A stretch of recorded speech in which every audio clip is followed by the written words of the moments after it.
senin yaşayışın böyle olup ya da yani İMS'lerin yapmak durmanı vermediğini yani okumakların yer olur. Ben mesela korkaklık çoğudan sağlık uğraştığım antenağatı ministerliğimizin tarihinatı çoğularında şu an halkara standartlara kavat gelen protokol klinikalar var. Yani halkara kardiyoloji merkezi, diagnostika merkezi, eniler sağlık korumak merkezi, onkoloji merkezi, boyun kendileri tepeller. Bir tarafından da şu an savremenli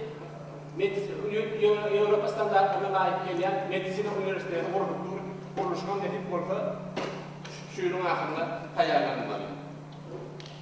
Mesela vacibli gayet. Yani güvenli ayettik, maşgul okumanın sınavı Türkmen'den çünkü terörler.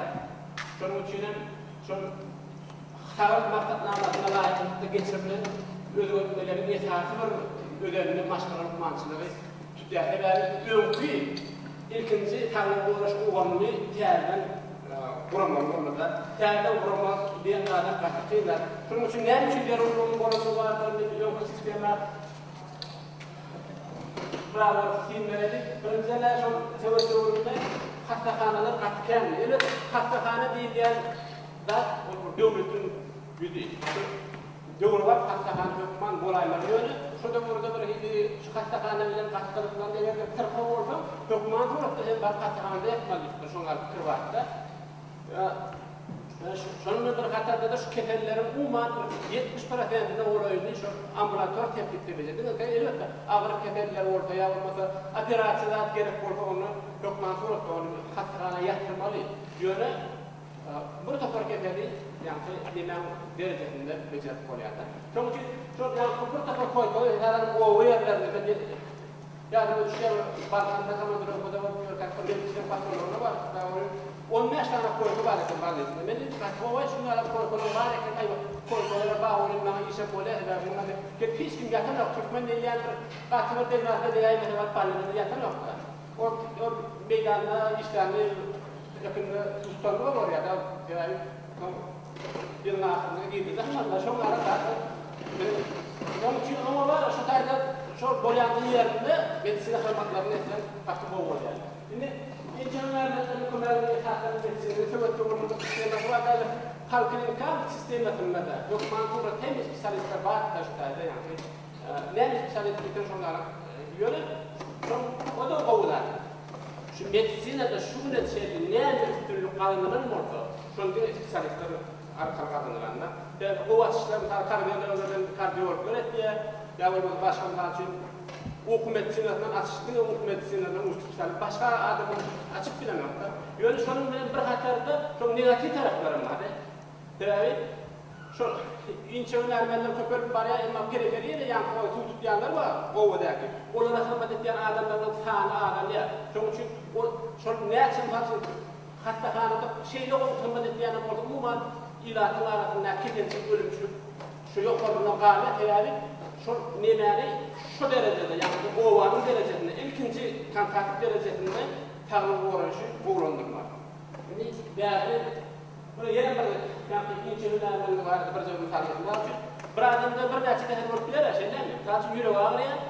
O aşağıdan ağrıyor diye yani ayak ağrıyor. Bir adam yaşı oluşundan kededen köpeğe şeyler. Eğer spesialistlerle işleyecek olsa bir yüreği özelliği olsun kardiyolog çağırılır, aşağıdan özelliği olsun gastroenterolog, ayağın özelliği olsun reumatolog çağırılır. Ve 3 tane olanın birin nanaçeleri kavat gelecek. Ama şu yerde üçünden baş çıkarayan bir doktor çağırdım. Hemen problemlerini çözüp veriyor. Maşguloluk mani, yani ilk çağda etaatı derur olan yardayında hem çağdan başlar ullara çeldi. Bazı Amerikalılara ait ya sallanacaklar başlar tağını çeldi. Şunlar bölüşülüp etmeli. Hem de yaşlardaki o zılgıla da bağında hükümet uğraşı ilkinci kontakttaki derecede hükümet uğraşı çok ilkinci hükümet uğraşı yani ünlük sözlük o da şu an ambulator tespitte nereden bölüşülmelerine ünlüksüz oluyor. Hükümet uğraşı iyice bunu tamam yanmayıp kallanacaktan tağını çekilip Amerika'da şunların sözü var. Var her adam ben işlemlerde indi şu maşgalanın derecesinde medisina hizmetlerini etmek. O arada yine taşıyıcılar kurum etmek böyle kesellerin ömrünü almağa karşı konukturlar. Tanrı barış hizmetleri. Adam ömrünün köp bölümünü maşgalatında bir topar faktörler yani yemek içmesi, yine şoň arkalar hem araççılık şoň almehlen hem maşgalan derecesinde çözüler. Şoň üçin janky sağlığın neme kesellerin ugunar işini maşgalanın derecesinde kurulması vakit olmak lazım. Hem yeterli janky misal üçin hastahanalar kımmatda, delemi. Eger de şu janky owan derecesinde ya da şu ilkinci kontaktda wraçlar bağırsa naşit maşgaluk manam lukmansın hizmetin bizde muğut. Şoň üçin elekterde o da var artık maşgalın diýeli bolýar. Indi bazı hem ýakşyňa maşgalaty var hem ýakşy maşgalatynyň sağlamagyny şoň üçin birazcık bir maşgala var da 3-4 tanesden görüyoruz. Şöyle maşgalatyny ilmi kesinlikle maşgala cemiyetin ayarının çalışmalarını yetiştirdiğine yani bu birlikte yaşap mumukçuluğun alıp barayan ayarının enatabilen çağaların doğduğu böyle kardeşlerin üyelerine yakın yaklaşıkları böyle detaylarına üyücülüğü. Şahsi bir kuramların özüm görmüştür. Yetahinin söylemede maşgala cemiyetin ölçügü. Cemiyet maşgalalardan duruyor. Eğer her maşgalada bololilik bolsa, tağlık bolsa, bir cemiyetin tağlığı. Çünkü yetahinin ünitleri ölçüde cemiyetin ölçüde maşgalaları ölçüde. Maşgalanın cemiyette alıp barayasını söylemez. Geçici öldürücü konuşuyor. Yetahinin maşgala oranında da adımın maktadışı da çağırışı olmak. Şoňa yetahinin terbiýesi funksiyonu hatam diýer funksiyonlaryny telalawda maşgala gurmaklyk diýmeklik bir şertnama baglaşmaklyk diýen ýaly tamsal şeýden taňawda döwlet nikahatna şahadatnama berýär. Bolsa kişiň neme hem aýalyň hem döwletin şoňa alak neme ýaly. Şoň bilen birlikde bir topar boşlar istiň alýanda. Ben şu çağan terbiyeleme bir institut boyunca gitdiýär ýöne. Egerden çağan normalna terbiyelemesem, döwletin sen ene taraf hukukundan mahrum etmäge hakkı bar.